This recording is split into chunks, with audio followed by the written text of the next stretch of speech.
look like Bria Hartley just got instant karma, bro. She out for the season. The most dirtiest player in the WNBA contract has been written, bro. And I'm here to tell you, she's out for the season. What if I told you the dirtiest play of the WNBA season didn't just injure one of the league's toughest players, but also came back to haunt the very person who caused it? That's exactly what fans are calling instant karma. Sophie Cunningham goes down with a torn MCL after a collision that already had the arena holding its breath. And then, before the outrage could even cool off, Bria Hartley, the player accused of smirking after Sophie hit the floor, was suddenly ruled out for the entire season with a knee injury of her own. The timing is so unreal, fans are convinced it wasn't just coincidence, but the basketball gods stepping in. And hey, before we break this down, make sure you like and subscribe or karma might just show up in your life the way it found Bria Hartley. This picture is going viral with Bria Hartley with the sinister grin, right? This malevolent look that's on her face right now, clearly smiling after injuring Sophie Cunningham. The moment everything started was quick but unforgettable. Sophie Cunningham tried sliding over on defense, and Hartley came crashing into her. It wasn't a clean basketball collision. Sophie went down immediately, clutching her knee before she even hit the hardwood. She didn't roll around. She didn't even try to get up. Trainers rushed onto the floor, teammates surrounded her, and the entire arena went from roaring to dead silent in seconds. Play that just occurred. That's like she tries to slide over right there, and Hartley just kind of falls and makes collision with that lower leg. You see her immediately grab it. And she went down hard and was clearly in a lot of pain. You didn't need a replay to know this was serious. The pain written on Sophie's face told the whole story. And here's the thing, hard fouls happen in basketball. Fans accept that, but what came after Sophie went down? That's what turned this into one of the most controversial moments of the WNBA season. If the collision itself raised eyebrows, the moment that followed lit the fire. As Sophie lay on the floor, still clutching her knee in obvious pain, cameras picked up something no one could believe. Bria Hartley with a grin on her face. Some called it a smirk, others called it a laugh. But whatever word you use, I saw the same thing. A player looking pleased right after an opponent went down screaming. That single image hit social media like a thunderbolt. Within minutes, the frame was everywhere.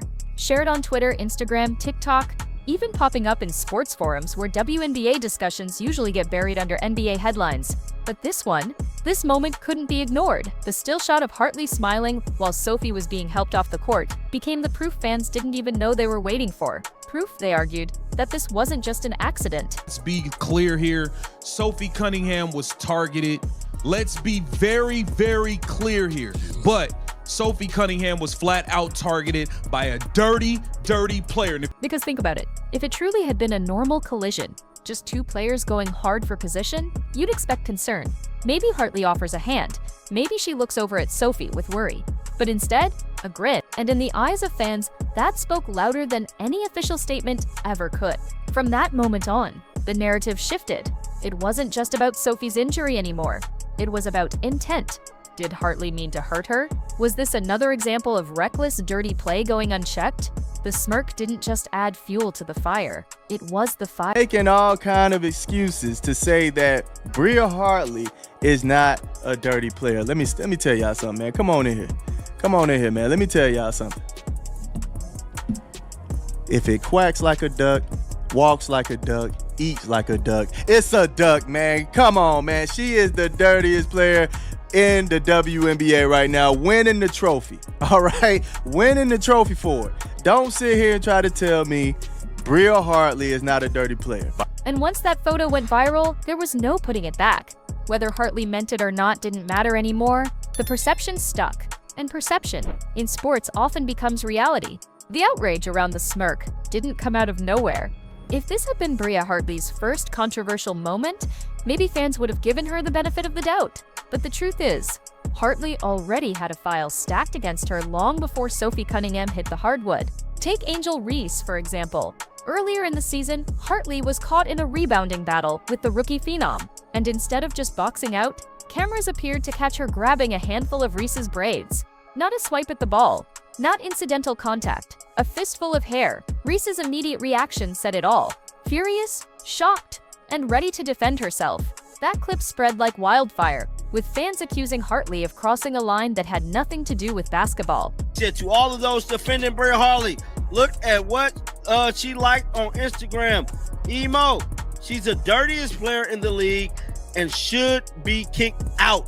Most recently, Sophie Cunningham has been hurt with the knee tear and is out for the season. Look at this. Look at this.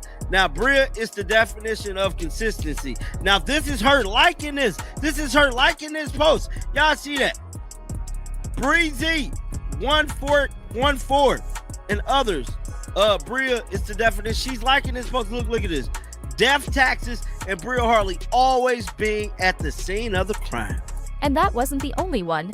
Another incident saw Rebecca Allen shoved in the middle of a possession, drawing gasps from the crowd and plenty of finger pointing online. And when you start stacking up clips like that, the hair pull, the shove, the chippy fouls that always seem to end with Hartley in the middle of it, the narrative builds itself. Fans began calling her the dirtiest player in the WNBA. Commentators stopped brushing off her flare-ups as competitive edge and started labeling them as reckless. And when that photo of her grinning after Sophie's injury went viral, it wasn't seen as one bad look at the wrong time. Because in sports, reputation matters. Once fans and fellow players start to believe you're a dirty player, every move gets magnified, every collision is questioned, and every smirk looks intentional. Hartley wasn't walking into this controversy with a clean slate. She was already on thin ice, and Sophie's injury pushed her straight into the water. And while fans debated whether Sophie's torn MCL was the result of pure chance or something far more deliberate, the Indiana Fever were left dealing with the harsh reality. Their toughest player was gone for the season. When Sophie Cunningham was officially ruled out with a torn MCL, it wasn't just a blow to the Indiana Fever's roster. It felt like a gut punch to an entire fan base already frustrated with how their team was being treated. Sophie isn't just another player. She's the enforcer, the spark plug, the one who refuses to let cheap shots on Caitlin Clark or anyone else go unanswered. Losing her wasn't just losing points on the board. It was losing an identity, and the timing only made it worse. Indiana Fever fans already felt under attack. Caitlin Clark was taking hit after hit all season, Lexi Hull had been battling injuries of her own, and now Sophie, the very player who stood up to the physicality, was sidelined. To Fever fans, it wasn't just an injury. It was proof that the league wasn't protecting their players. But the outrage wasn't stopping with Sophie. It was starting to circle around the league itself. Here's where the anger really exploded. Just weeks before, Sophie Cunningham had been fined by the WNBA for criticizing referees. Not for hurting someone, not for reckless play, for word. Yet when Hartley was involved in multiple dangerous collisions, capped off by the one that left Sophie unable to walk, the league stayed silent. No fine, no suspension, nothing. That double standard was impossible to ignore. Fans asked the obvious question: how can the league punish a player faster for speaking than for injuring? The inconsistency in officiating only added to the chaos. One night, referees would call touch fouls for the slightest contact. The next, players could get knocked to the ground with no whistle at all. The message fans received was loud and clear: players weren't being protected. And when the league didn't step in, the narrative of favoritism, incompetence, and corruption only grew louder.